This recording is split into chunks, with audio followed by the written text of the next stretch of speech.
Chers amis, bonjour, bienvenue sur ma chaîne. Pour tous ceux qui vous êtes nouveaux, je vous dis le bienvenue. À part ces vidéos, vous avez d'autres vidéos sur ma chaîne que je vous invite à regarder. Ce sont des vidéos assez courtes, je vais dire 10, 15, 20 minutes. Entre-temps, surtout de la Bible, de l'Église, de la fin du temps que nous traversons, fin de civilisation. Je partage avec vous des visions, des révélations aussi, et aussi des petits enseignements tels que je les vois à travers la Bible. Pensez aussi à liker la vidéo et à partager avec vos amis. Pour aujourd'hui, je voudrais vous parler de trois choses importantes, d'où de ces choses, même le troisième, ils sont en train de se dérouler. Des choses qui sont issues des enseignements, des faux enseignements, des hérésies, si vous voulez, ou autrement, dans le terme large, on peut dire des mensonges fatals pour la foi, pour l'Église, telle qu'on l'imagine, pour la foi de chacun, et aussi pour l'humanité, des mensonges vraiment fatals. Ces trois mensonges sont l'Antéchrist, l'enlèvement de l'Église et l'invasion extraterrestre. Ces trois choses sont quand même liées l'une de l'autre parce qu'ils font partie d'une œuvre de tromperie, d'une œuvre d'erreur pour la fin du temps. Concernant l'Antichrist, c'est quoi ce mensonge? C'est assez simple, vous allez comprendre. L'idée c'est que, par exemple, Daniel, il parle dans ses visions, dans son livre, que vous pouvez vérifier tout ce que je vous dis avec la Bible, il parle de l'homme de l'impie, de l'homme du péché, de l'homme du destructeur.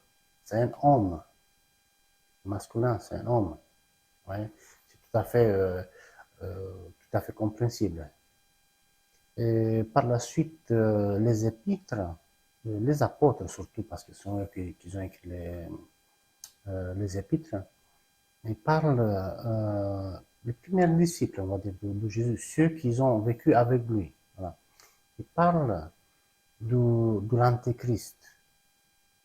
Ça veut dire le personnage qui est contraire à la foi, contraire à Dieu, contraire à tout ce que vous voulez, tout en faisant une œuvre de même apparence, mais négative. Donc si vous faites un dessin clair, si vous voulez colorer ou je ne sais pas quoi, donc lui, l'Antéchrist, il fait un dessin noir, si vous voulez, sombre. Donc voilà. Si Dieu, si vous voulez, dans toute son œuvre avec son Fils, si vous voulez, Yeshua, Jésus, comme vous voulez, il a prévu dans son plan sauver l'humanité, tous ceux qui veulent, parce que c'est pas obligatoire, le sauvetage n'est pas obligatoire, c'est une option, c'est une acceptation. Donc si Dieu a prévu ça, alors l'Antéchrist, il fait une œuvre qui ressemble un petit peu à tout ça, mais qui mène à la perte. Le problème avec ces antéchrist, ces hommes, c'est que le diable lui-même, Satan, si vous voulez, il a induit depuis plusieurs décennies, en tout cas ce siècle 1900, si vous voulez, donc depuis un bon siècle, il a induit dans l'esprit des gens de toute croyance, toute confession, qu'un être humain, un homme, doit arriver au pouvoir au plus haut qui sera de contrôler l'humanité en faisant remarques, etc. Oui, ces choses arriveront, sauf que la personnalité la plus haute, ce ne sera pas un homme. C'est pour cela que je fais ces vidéos. Vous trouvez d'autres détails aussi dans les autres vidéos. Parce qu'en fait, une mission que j'ai eue en 2023, en fait, je n'ai vu ces choses-là qui complètent en fait l'Apocalypse. En fait, ils ne complètent pas, ils ne rajoutent pas. J'ai reçu les détails de l'Apocalypse concernant la bête qui sort de la terre, et son prophète, la bête et son prophète. La bête est Evi Casselina, je vous ai dit dans les autres vidéos, je vous ai expliqué, et son prophète, c'est Emmanuel Macron. Et qu'est-ce qu'on observe dans les écrits, moi je l'ai vu dans Vision, mieux et bien expliqué, c'est que l'homme, Emmanuel Macron, reçoit tout le pouvoir de ces femmes, Evi Casselina, qui à son tour reçoit le pouvoir de tous les dirigeants, si vous voulez, du monde, anciennement, si vous voulez, de l'Europe, on va dire, voilà. Donc, tous les dirigeants européens donneront ce pouvoir à Evi Casselina à partir de 2026. Elle, à son tour, aura comme prophète Emmanuel Macron, chef d'armée européenne, qui aura tout le pouvoir cumulé de toute l'Europe, ou de tout ce qu'il veut, comme il veut. Et surtout, la France. Il s'occupera spécialement de la France pour la détruire. C'est son nid, c'est le nid du diable, si vous voulez, voilà. Et donc, j'ai eu ces visions en 2023. Et à partir de là, j'ai plus de détails, si vous voulez, dans les autres vidéos concernant la bête de l'Apocalypse et son prophète. Et on a quand même tous vu, la plupart d'entre nous, on a vu des extraits du discours d'Emmanuel Macron durant le Covid, dans lequel il disait, notre génération doit savoir que la bête de l'événement, elle est là, elle arrive. Dans une expression délirante, qui ça veut rien dire si vous voulez, mais en fait, lui accomplissait sans le savoir son rôle, le rôle du prophète de la bête, parce qu'il devrait l'annoncer, même s'il ne sait pas qui est aujourd'hui. Il le saura bientôt. Voilà. Donc, la grande tromperie, c'est que tout le monde, et toutes les confessions, même les confessions idolâtres, ceux qui utilisent des idoles, des objets, des icônes pour leur service, même ces confessions-là, aussi d'autres qui sont déraillées de toutes sortes de choses, mais tous ils parlent à unisson d'une chose, l'Antéchrist. Et justement, le monde regardera un homme, arrivé au pouvoir au plus haut. Et il n'y aura pas un homme, il y aura une femme. C'est pour ça qu'ils seront tous trompés. En fait, c'est écrit dans l'Apocalypse que tout le monde adorait la bête, sauf ceux qui sont élus. Eux, ils ne vont pas l'aimer. Elle est une belle femme, elle sera encore plus belle, si vous voulez, au moment où arriver au pouvoir. Et tout le monde va l'adorer, et personne ne va pas se douter qu'en fait, l'Antéchrist, en fait, c'est un deuxième plan, c'est Emmanuel Macron. Personne ne pensera pas à ça. Et surtout la France, l'Europe et le monde entier s'habituera avec son comportement destructeur, car il est le destructeur de la France, de l'Europe et de ce monde. Toute tension qu'il y a en France, toute révolte contre Macron, si vous voulez, ne fait que l'emmerder encore plus, l'énerver encore plus et l'endurcir dans sa mission qui va dépasser 1000 fois celle de Hitler lui-même.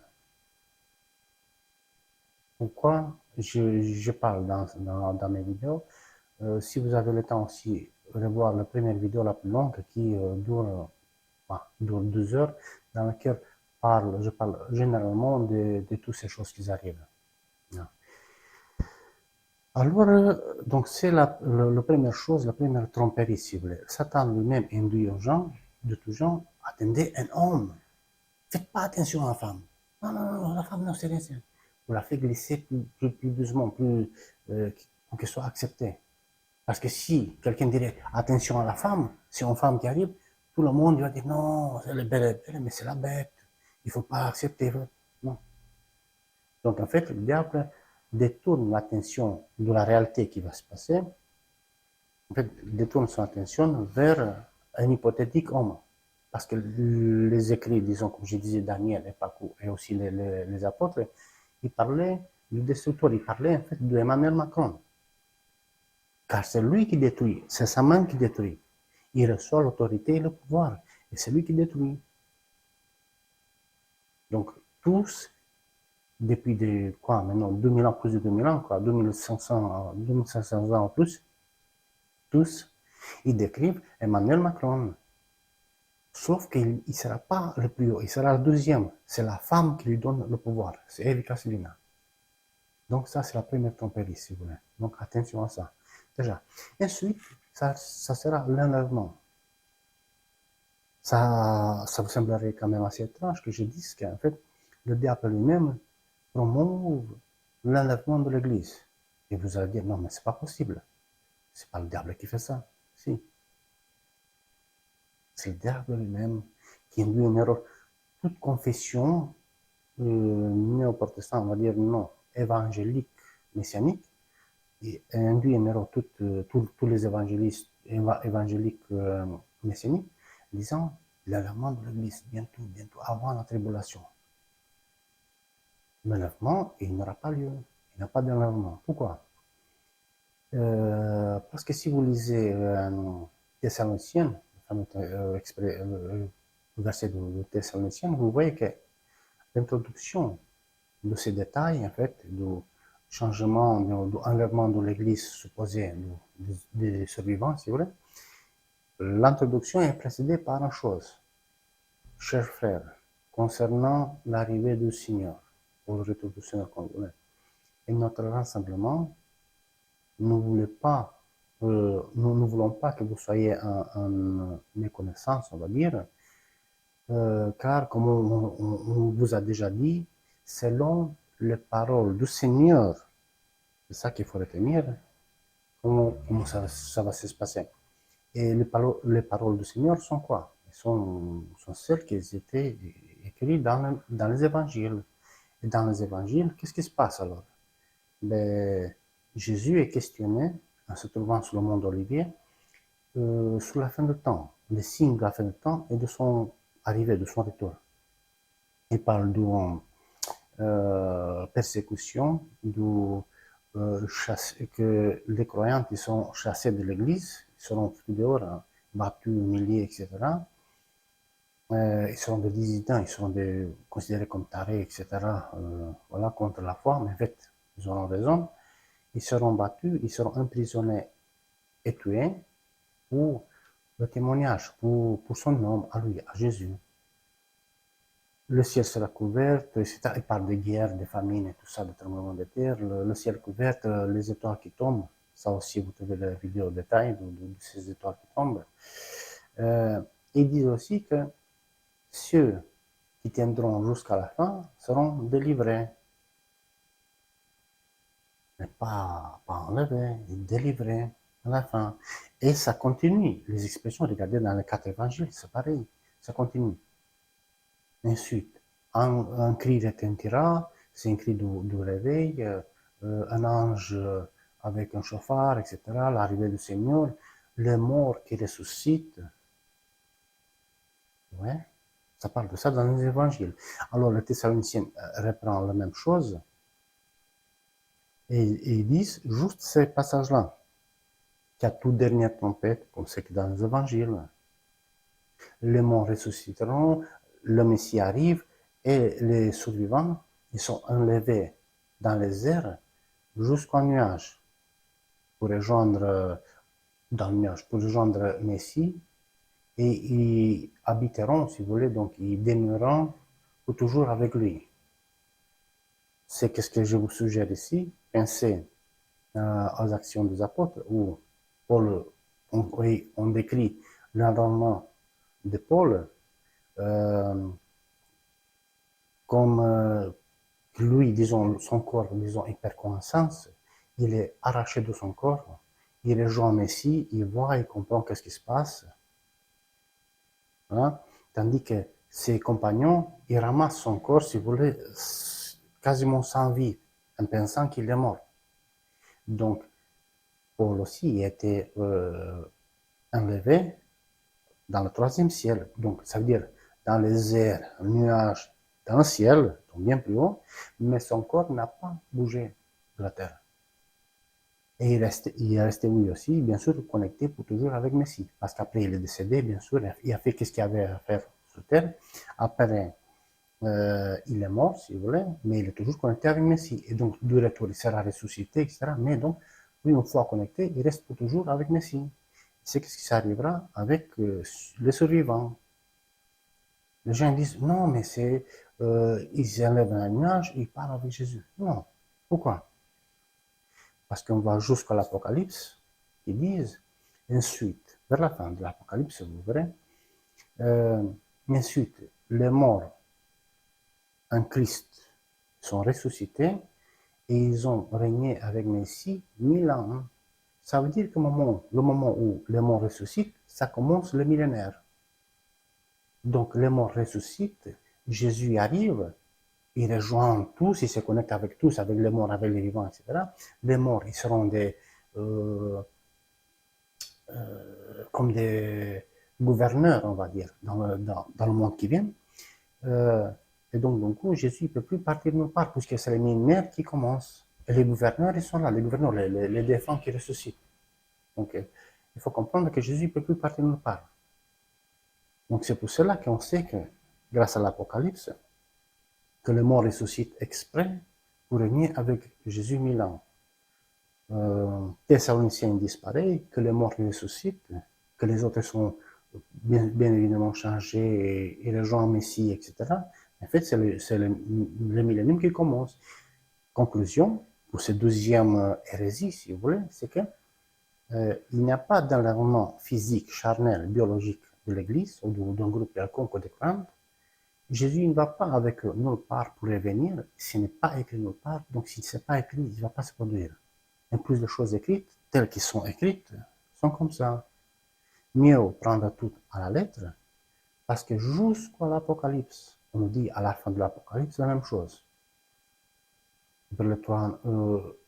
Après le millénium, que tous les morts ont été ressuscités, ils étaient pour être jugés, les grands et les petits. Les livres ont été ouverts, ils ont été jugés tous, les grands et les petits, selon leurs actions et selon les choses écrites dans ces livres-là, pas selon les choses interprétées dans ces livres-là. Donc jusqu'au jugement, tout ça va par l'écrit, pas par l'interprétation. Ceci, c'était la deuxième erreur, la deuxième hérésie, si vous voulez, fatale pour l'Église et pour l'humanité. Alors, pour le reste de l'humanité qui croit en rien, on a la troisième hérésie, la troisième folie. Il s'agit d'invasion plutôt, d'invasion extraterrestre. Ces choses, déjà on a des témoignages partout, des choses, des trucs, même moi-même je n'ai vu des choses il y a 10 ans en plus, voilà, mais bon, c'est pas ça. Je vais vous parler du fait qu'en fait, dans l'Apocalypse, on parle de 12 témoins, de 12 oliviers, etc., qui vont avoir un témoignage, ils vont avoir une œuvre pendant 1260 jours, donc à dire à partir de fin 2025 quelque part, donc durant 2025 ou fin 2025, il faut voir. Je parle de cela dans les vidéos, regardez sur ma chaîne s'il vous plaît. Et quand ils vont finir leurs œuvres, vers l'été 2029, leurs œuvres, donc je n'ai pas la date exacte parce que ça dépend du jour où ils commencent. Vous compterez 1260 jours et vous savez précisément le jour où ils seront tués. Donc eux, ils seront tués et leur corps giseront, le corps mort, leur cadavre, si vous le giseront en plein été pendant 3 jours et demi. Ensuite, ils seront ressuscités. En fait, leur chair sera recomposée à nouveau comme neuf, si vous voulez, et ils resteront debout, vivants, debout comme ça. Et on entendra une voix qui dira montez ici. Ils ont monté dans un nuage vers le ciel, c'est écrit. L'idée, c'est que ces nuages, on n'a pas de description physique, c'est un nuage. Mais on parle souvent des nuages du ciel. Donc, ce n'est pas des nuages de pluie, de vent, de tempête. C'est un nuage du ciel, ça veut dire l'espace. C'est un nuage qui vient de l'espace. Pourquoi je vous dis cela? Je fais une petite parenthèse parce que certains témoignages d'observation des ovnis ou d'autres choses, voilà, on a des doutes que ce n'est pas terrestre. En fait, certains objets de diverses tailles, de diverses formes, ils sont recouverts d'un brouillard blanche, grise, noire, peu importe. Et donc, si on ne sait pas que derrière se cache une technologie, en fait, on peut juste voir le nuage qui l'entoure. Là. Moi-même, je ne sais plus quelle année c'était, donc peut-être une dizaine d'années en arrière, 2011, 2012, plus d'une dizaine d'années, j'ai vu quelque chose, juste pour faire une petite parenthèse, en arrivant j'ai vu arriver du sud, si vous voulez, une lumière qui descend un biais comme ça, ensuite par à l'horizontale, ensuite par à nouveau un biais, mais plus ou moins vers moi, vers ma gauche, en fait. Et il s'éloigne toute en ligne droite, en silencieux, juste lumière, lumière, qui entrait dans un nuage long, au moins d'1 kilomètre, long et stable, mais c'était un nuage. C'était la première fois que j'avais vu ça dans ma vie, et j'ai resté un moment à attendre de voir s'il sort du nuage, mais je me sorti. Le nuage ne bougeait pas et restait, donc j'ai jamais su qu'est-ce que c'était. Il faisait nuit, c'était 22 heures, 22 heures, oui. Et donc, ensuite, j'ai rentré, j'ai jamais su qu'est-ce que c'était. Mais ça laisse à penser. Ouais. Donc, quand dans l'Apocalypse, on dit monter ici, et monte dans un nuage, peut-être plus petit, et monte vers le ciel, vers l'espace. Après, donc c'est la première étape, qui a le monde verra tout ça comme une invasion extraterrestre, parce qu'on va comprendre que c'est une technologie. Hein. Il y aura une deuxième étape, quand toutes ces choses, les nuées du ciel arriveront en Israël. Alors tous les troupes ils vont se rassembler en Israël pour l'Armageddon. Vous savez comment ça se finit. Le prétexte pour lequel les troupes vont se rassembler, ça sera justement ça, parce qu'ils vont dire, regardez, on est envahi par les extraterrestres. Mais l'Apocalypse, il nous dit tout autre chose. Ils ne sont pas des extraterrestres. Voici, chers amis, pour aujourd'hui, c'est à retenir Antéchrist, l'enlèvement de l'Église et l'invasion extraterrestre. On parle déjà de plein de choses. Sachez que ce sont trois erreurs, trois hérésies qui détruisent l'Église, détruisent la foi et ils vont amener à la fin de ces civilisations. Pour d'autres vidéos, moi je vous invite de vous abonner, de liker, pour rester informé de ce que je partage avec vous. Jusqu'aux prochaines vidéos, moi je vous dis merci et à très bientôt. Salut!